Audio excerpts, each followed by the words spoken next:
नमस्कार, मैं वीरेंद्र पंवार और आप देख रहे हैं द लोक सदन। आज हमारे साथ हैं सरदना से विधायक समाजवादी पार्टी के नेता अतुल प्रधान जी, जो आज स्वर्गीय राजेश पायलट की 25वीं पुण्यतिथि थी, वहां पर श्रद्धांजलि सभा में शामिल हुए। उसके बाद 85 से 90 दिन से धरना दे रहे 372 पद के लिए लड़ रहे रीट अभ्यर्थियों के पास सिकंदरा स्थल पर आए हैं।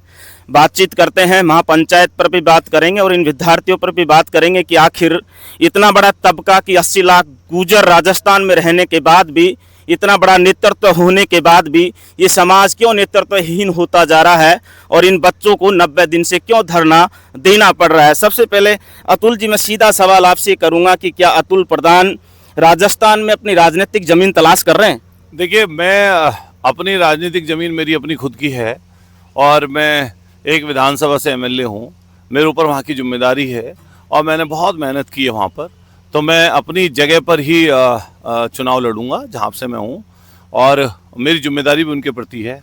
यहाँ हमारे गुर्जर समाज के लोग बड़ी संख्या में हैं और हमारी जो पहचान हमारी मिली है, जो बड़ी पहचान है, हालांकि निकाल अगर देखेंगे आप पूरा राजस्थान, हरियाणा, उत्तर प्रदेश, तो हमारे जो पूर्वज हैं सब राजस्थान से ही गए हैं। मान लिया जैसे गोद की बात चलती है कि गोद का कौन है, मान लिया हम लोग बैंसलात एक गांव है हमारे यहीं पे कुसक बडोली, ये आपके हरियाणा में, तो बड़ा गांव है हमारा। तो मैं वहाँ पर बुलाया लोगों ने, तो वहाँ पर हमारे दूसरी पार्टी के भी एक हमारे गोद के आदमी पहुँचे हुए थे, तो उन्होंने कहा कि भाई वो एक अतुल है, उसको मेरठ से उन्हें बुला लो। तो ये चीज़ें चलती रहती हैं, लेकिन हमारा यहाँ पे आना, लोगों को एकजुट करने का हमारा है कोशिश।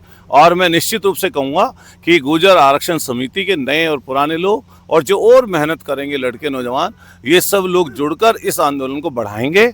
और जो रीट के हमारे स्टूडेंट हैं जिनके साथ ये जाति हो रही पिछले 7 साल से, इतना मैं इन्हें वादा और भरोसा दिलाता हूँ कि ये संगठित रहें, इकट्ठा रहें और दूसरी जाति के लोगों का भी सहयोग मांगें।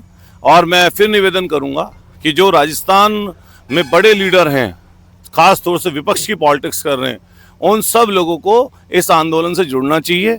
ये न केवल अकेले गुर्जर समाज का, बल्कि पूरे एमबीसी और पिछड़े समाज के जो पीड़ित शोषित वर्ग के लोग हैं, जो कमज़ोर तबके के लोग हैं, जिनके हकमारी हुई है, उन सब लोगों को इंसाफ दिलाने की लड़ाई है। सबसे बड़ा सवाल ये निकल कर आता है, इतनी बड़ी महापंचायत, मैं उस महापंचायत का हिस्सा था। 2007 के बाद संभवतः इतनी बड़ी महापंचायत हुई, उसमें कलेक्टर ने मसौदा दिया। कलेक्टर कोई सरकार नहीं है, कलेक्टर का ट्रांसफ़र हो जाए, कलेक्टर को सरकार सस्पेंड कर दें तो गुर्जर जवाब किससे मांगेंगे? देखिए, मैं उस बारीकी में इसलिए नहीं जाना चाहता हूँ, जिस चीज़ की नॉलेज ना हो उसके बारे में बोलना नहीं चाहिए। तो मुझे उस चीज़ की नॉलेज नहीं है। मान लिया, ये बात तो सही है कि जब इतनी बड़ी कोई पंचायत होती है तो बड़े लोग आते हैं वार्ता करने के लिए, लेकिन क्या पता उससे पहले वार्ता हो गई हो।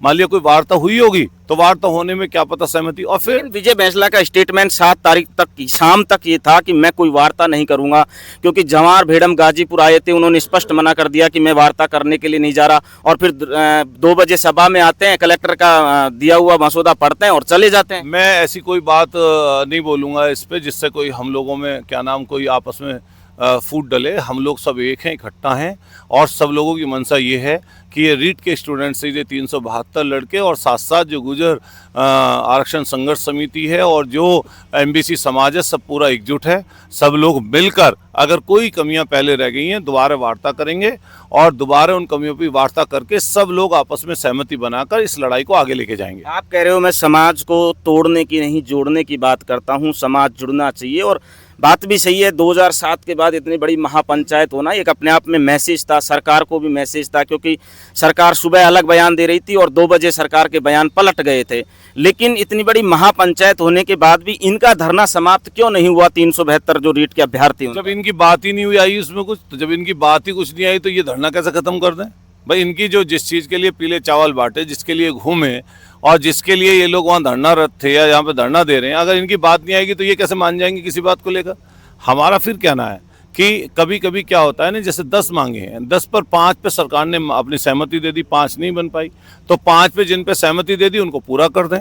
बाकी जो 5 है लगातार वो मांग जारी रहेगी। और फिर मैं देखो एक चीज़ छोटी सी बता दूँ, आप 29 तारीख का समय रखा है और ये रीट के स्टूडेंट सहित मैंने सभी यहाँ के मौजूद लोग जितने यहाँ पर आए हैं, नौजवान भी हैं, सम्मानित बुजुर्ग भी हैं, सबसे मैंने निवेदन किया है कि आप 29 तारीख को 1000 2000 जो भी लोग आप बैठ सकते हो आप बैठें और फिर आने वाले समय के लिए तैयारी करें।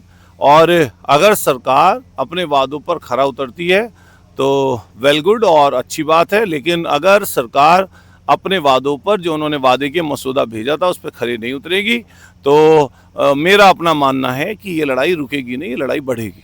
आंदोलन महापंचायत खत्म होने के बाद आंदोलन उग्र हुआ, कुछ विद्यार्थियों ने या यूं कहें कि कुछ लोगों ने ट्रेन रोक दी गई, आप भी वहां के हिस्सा थे।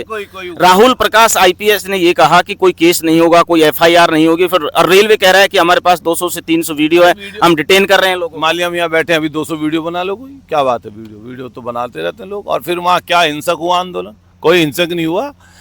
हमारे नौजवान साथी थे और वो चले गए, रेलवे ट्रैक पे सबने समझाया बुझाया, वापस आ गए। तो कौन सा हिंसा, किसके चोट लगी बता दे कोई। हिंसा तो तब माने हो किसी को चोट लगी हो या किसी का ऐसा नुकसान कर दिया हो कि किसी को क्या नाम जान माल की हानि हो गई हो। बताइए, माल की कोई हानि हो तो बता दे, जान की हानि हुई तो बता दो। हाँ, सब लोगों ने समझाया, समझाने के बाद सब लड़के वापस लौट के आ गए और सरकार को जो सरकार से मांगे हैं, जो सरकार ने वादे किए उन पर सरकार पूरा करे। और रीट के स्टूडेंट और सहित एमबीसी समाज को इंसाफ देना पड़ेगा। सारी जातियां एकजुट हो रही हैं और निश्चित रूप से हम सरकार, देखो मांग सरकार से की जाती है। जो सरकार में बैठे हुए लोग हैं, अगर डबल इंजन की सरकार वाले लोग हैं तो डबल इंजन की तरह परिचय दें और जल्दी से जल्दी निपटारा कर दें। महापंचायत को किस तरीके से देखते हैं अतुल प्रधान? लंबा संघर्ष रहा है, 3 बार चुनाव हारे फिर जीते, आप अभी अपना संघर्ष बता रहे थे कि किस तरीके से देखते हैं महापंचायत? देखिए, महापंचायत मैंने देखा कि एक व्यक्ति की किसी की मेहनत नहीं थी, वो ये बहुत सारे लोगों की मेहनत थी। और जब इतने सारे लोग इकट्ठा होते हैं, सब लोग मेहनत करते हैं, कितने ना जाने कितने सरपंच जी लोग थे, कितने सामाजिक संगठनों के लोग थे, गुर्जर समाज के लोग थे और अन्य जाति जो एमबीसी के हैं उनके लोग थे। साथ साथ जो अलग अलग विषयों पर लड़ाई लड़ते हैं, गुर्जर आरक्षण संघर्ष समिति से जो रीट के स्टूडेंट थे, उन्होंने जगह जगह जाकर गांव-गांव जो पीले चावल बांटे, उससे लोग इकट्ठा हुए। और ये किसी इकलौते व्यक्ति की मेहनत नहीं हो सकती। हालांकि व्यक्ति नेतृत्व के पीछे चलता है और जो लोग जिम्मेदार हैं उन जिम्मेदारी वाले लोगों को अपनी जिम्मेदारी को समझना पड़ेगा। और ये मामूली बात नहीं है। ये जहाँ से आंदोलन शुरू हुआ था उस आंदोलन को हम लोगों को मंजिल तक पहुँचाने का काम करना पड़ेगा। अगर आपकी लास्ट सवाल मैं कर लेता हूं, ये मांग नहीं मानी गई, 372 रीट के अभ्यर्थी हैं, 1200 कुछ विद्यार्थी फर्स्ट ग्रेड के हैं जिनका स्थायीकरण नहीं हुआ, बहुत सारे मुद्दे लेकर वहां महापंचायत हुई थी। अगर संघर्ष समिति कह रही है कि सरकार मांग मान लेगी, अगर ये मांग अगर 15 दिन में नहीं मानी गई, इनका धरना समाप्त नहीं हुआ, तो क्या 29 तारीख को आंदोलन होगा या महापंचायत होगी दोबारा? अच्छा देखो, मैं तो सहयोगी हूँ, आंदोलन तो नहीं लोगों को करना, या मेरे जैसे जो भी लोग हैं सहयोगी हैं। और मान लिया कुछ हम पे ट्रस्ट करने लगे लोग, जो हमारी जिम्मेदारी लोग लगाएंगे या जो यहाँ पर संघर्ष समिति या रीट के लोग जो हमसे कहेंगे वो हम लोग करेंगे। जैसे खासतौर से मैं अपनी बताऊँ आपको, जो लोगों का विश्वास हमारे ऊपर है, मैं पूरी कोशिश करूँगा कि मेरी तरफ से किसी भी रूप में वो विश्वास टूटे ना। और फिर मैं अपनी लास्ट बात कहते हुए आपसे ये कह दूँ कि ये तो आप पक्का मान के चलना, लड़ाई तो बिना मांग माने रुकेगी नहीं। ये तो लड़ाई तो देखो चलेगी, होगी, वो तो 100% है, उसमें कोई वो नहीं है। लड़ाई तो मैंने वहाँ पे बोली थी, अब भी बोल रहा हूँ, मारेंगे नहीं हम लोग, लेकिन मानेंगे भी नहीं। हाँ, मारने की नहीं पॉलिटिक्स है, मान लिया हमें हिंसा नहीं करनी है, लेकिन मान कैसे जाएं? जब जिस मुद्दे के लिए खड़े हुए हैं अगर वो मुद्दा ही पूरा नहीं होगा तो फिर रुक कैसे जाएं? और रुकना नहीं चाहिए। मैं तो नौजवान साथियों को और तमाम जितने हमारे आपके चैनल के माध्यम से राजस्थान के साथी हैं उनसे सबसे निवेदन करूँगा कि अपनी बात को रोकना मत। और ये ध्यान रखना, कोई भी आपके बीच में अगर फूट डालने वाली या बंटवारे की बात करे तो उसको पीछे छोड़ देना और सब लोग एकजुट होकर इस लड़ाई को लड़वाना। और जब तक सफलता ना पालो तब तक लड़ाई जारी रखना।